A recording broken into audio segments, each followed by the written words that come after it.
थाना भुंजा भील को नमन, भगवान बिरसा मुंडा को नमन और मानगढ़ की पहाड़ी पर 1507 आदिवासी शहीद हुए, उन शहीदों को नमन।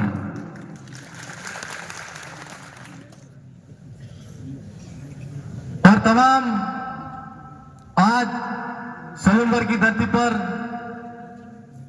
उपचुनाव की नामांकन रैली में आए हुए तमाम हमारे सामाजिक क्रांति के योद्धा, हमारे तीनों विधायक साहब और हमारे सबकी आवाज दिल्ली की संसद में दहाड़ने वाले माननीय राजकुमार जी रोत और सभी हमारे पार्टी के पदाधिकारी, साथ ही पूरी सलूमगढ़ की विधानसभा की जनता और पूरे इस क्रांति और इस विचारधारा को फैलाने में पूरे भील प्रदेश से आए हुए तमाम कार्यकर्ताओं, मैं पूरी मेरी बागीधरा विधानसभा की जनता की तरफ से आपका बहुत बहुत धन्यवाद जोहार अर्पित करता हूं।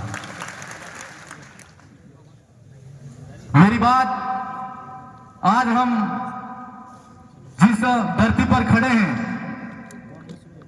भाई उमेश जी विधायक साहब ने बताया कि थावरचंद जी के साथ में ऐसा हुआ और उमेश जी के भी 52,000 वोट थे।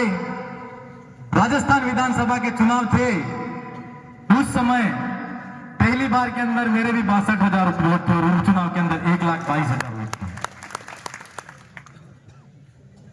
यह बात इसलिए कह रहा हूं मैं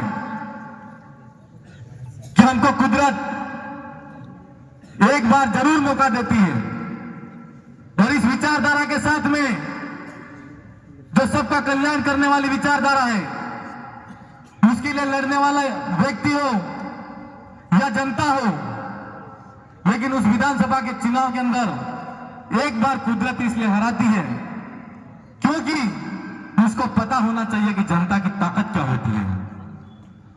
आज जितेश भाई कटारा पहले राजस्थान के चुनाव हुए, उस समय इनका रिजल्ट तो ठीक नहीं रहा और जिसको सलूमगढ़ की जनता ने मौका दिया और राजस्थान की विधानसभा की सदन तक पहुंचाया, लेकिन उनको कुदरत ने मंजूर नहीं किया और राजस्थान की विधानसभा के सदन के अंदर तक तो वो गए, लेकिन राजस्थान की विधानसभा के बाद में कुदरत ने एक बार फिर से सलूमगढ़ की जनता को मौका दिया है।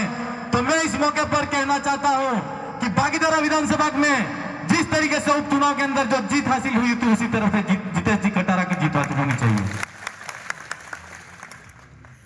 आज का जो नामांकन रैली है, उसका जो जोश और जुनून है, उसको देखते हुए मुझे लगता है कि सलूमगढ़ की जनता ने इस बार पूरा परिवर्तन करने का ठान लिया है और यह परिवर्तन होना चाहिए क्योंकि कुदरत भी चाहती है कि यहां पर सलूमगढ़ के अंदर परिवर्तन होना चाहिए। मैं सलूमगढ़ की जनता को भाई जितेश जी कटारा की तरफ से अपील करना चाहता हूं और कहना चाहता हूं कि आप मुझे एक बात बताइए कि अभी भारतीय जनता पार्टी की सरकार है और डबल इंजन की सरकार है यूं कहते हैं, तो राजस्थान के अंदर भी इनकी सरकार है और साथ साथ दिल्ली के अंदर भी इनकी सरकार है और हमारे यहाँ पर मानगढ़ डैम पर जो शहीद हुए थे हमारे जो पुरखे, उनके इतिहास को खत्म करने की और उनके इतिहास को मिटाने की बात कौन कर रहा है? मुझे आप बताइए कौन कर रहा है? जो भारतीय जनता पार्टी की विचारधारा के सांसद है वो कर रहे हैं कि नहीं कर रहे हैं? हाल ही हमारे यहाँ पर जब विधानसभा की सदन चली तो आप सबको पता होगा कि हमारे बाबूलाल जी खराड़ी हैं, मंत्री हैं, उनके गृह क्षेत्र के अंदर 10-10, 15-15 हजार के अंदर आदिवासियों के बच्चे बेचे जा रहे हैं। तो आदिवासियों के बच्चे बेचे जा रहे हैं तो वो कौन सी सरकार के मंत्री हैं? कौन सी सरकार के मंत्री हैं? भारतीय जनता पार्टी के मंत्री है कि नहीं है? और राजस्थान के अंदर भारतीय जनता पार्टी की सरकार है कि नहीं है ना? और आज एक मौके पर आपने अभी वीडियो देखा होगा और ऑडियो भी देखा है और उस ऑडियो के अंदर एक ऑडियो वायरल हो रहा है कि जहां जहां भारत आदिवासी पार्टी के लोग बढ़ रहे हैं और भारत आदिवासी पार्टी की विचारधारा बढ़ रही है, उन लोगों के घर जला दो और जो लोग अगर रैलियों के अंदर जा रहे हैं उनको लठ मारो। ये कह रहे हैं कि नहीं कह रहे? तो ये भारतीय जनता पार्टी के लोग हैं कि नहीं है? भारतीय जनता पार्टी के लोग हैं। क्या ऐसे लोगों को वोट देना चाहिए जो लोकतंत्र के विरोधी हैं, मानवता के विरोधी हैं? आज हम आदिवासी पार्टी की बात इसलिए करते हैं कि भारत आदिवासी पार्टी मात्र आदिवासी की बात नहीं करती है, सर्व समाज की बात करती है, मानवता की बात करती है, विज्ञान की बात करती है, प्रकृति की बचाने की बात करती है, जल जंगल जमीन की बात करती है। तो हम आपसे कहना चाहते हैं, भारत आदिवासी पार्टी को वोट देना चाहिए कि नहीं देना चाहिए? हाथ खड़े करके आश्वासन और विश्वास दो, जीतू भाई कटारा को वोट दोगे।